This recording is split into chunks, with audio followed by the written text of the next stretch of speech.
ذہن میں ایک اور صحابی کا واقعہ آ گیا. یہ عبداللہ نام کے ہیں اور ان کا لقب حمار رکھا گیا تھا. اور کیوں رکھا گیا تھا؟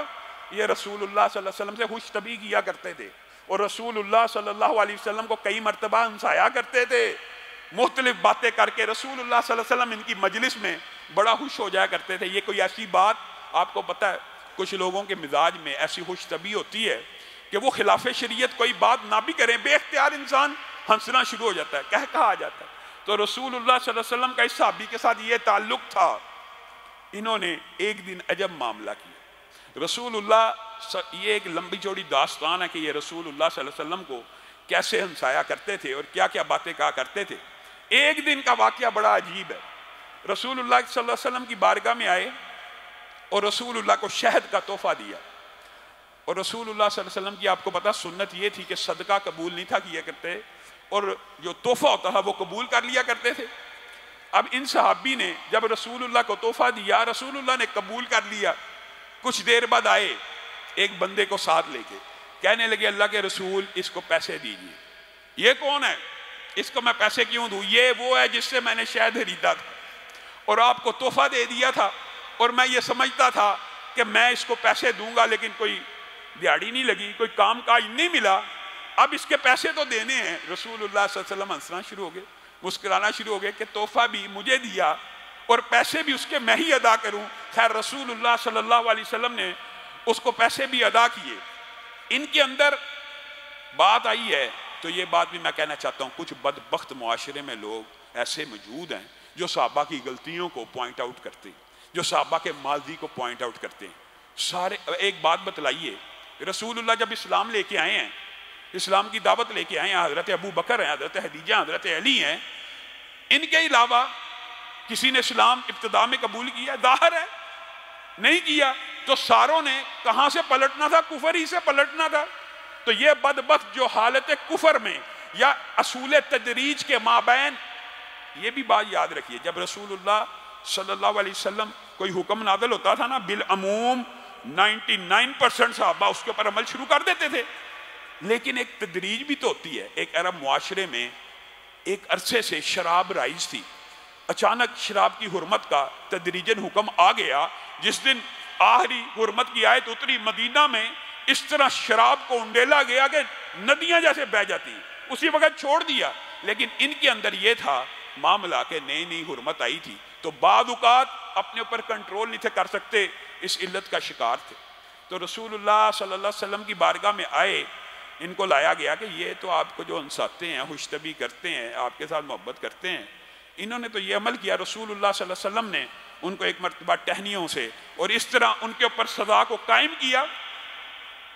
ایک مرتبہ جب ان کو لایا گیا, یہ رسول اللہ صلی اللہ علیہ وسلم کی نرمی, دین کے اندر بھی بعض معاملات کے اندر رسول اللہ صلی اللہ علیہ وسلم کا اختیار بھی تھا, یہ تھی. ایک مرتبہ لایا گیا نا تو ان کو جب سزا دی جا رہی تھی شرعی شراب پینے کی اور معاشرے کو آگاہ کرنے کی کہ آج شراب حرام ہوگی, اب اگر کسی نے پی تو اس کو یہ سزا ملا کرے گی, تو کسی صحابی نے ان کے اوپر لعنت بھی ڈال دی کہ اللہ کی لعنت ہو تیرے پہ, رسول اللہ نے حرام کر دی, اللہ نے حرام کر دی, پھر تو پی کے آگے ہے. تو رسول اللہ صلی اللہ علیہ وسلم ایک دم کھڑے ہو گئے, کہا اس کو لعنت نہ کرو, اس کو لعنت نہ کرو, تمہیں کیا پتا کہ یہ اللہ اور اس کے رسول سے کتنی محبت کرتا ہے اور اللہ اور اس کے رسول اس سے کتنی محبت کرتے ہیں. اپنے بھائی کی مدد کیا کرو, شیطان کی مدد نہ کیا کرو. کہنے کا مطلب کیا ہے کہ اگر کوئی بھائی آپ کا کسی شرعی برائی میں مبتلا ہے تو اس کو لعنت ملامت گالم گلوچ کر کے اور بد دل نہ کرو, بلکہ جو شرعی سزا ہے اگر نافذ ہو گئی اس کا وہ گناہ معاف ہو گیا, اب اس کے ساتھ پیار محبت سے اس کو بلاغ کرو. اللہ تعالیٰ نے اسی نرمی اور اسی وجہ سے بالآخر ان کی یہ عادت بھی ختم کروا دی. تو رسول اللہ صلی اللہ علیہ وسلم اپنے یہ نہیں کہ سٹیٹس کے مطابق صحابہ سے ڈیل کیا کرتے تھے, بلکہ رسول اللہ صلی اللہ علیہ وسلم کا جو طرز عمل تھا وہ غربا, فقراء, مساکین سے بھی ویسے ہی تھا جیسے عمراء سے تھا. ایک اور واقعہ اسی والے سے ذہن میں آگے, حضرت معاذ بن جبل, آپ کو پتہ ہے کتنے بڑے عالم ہیں, امت کے اندر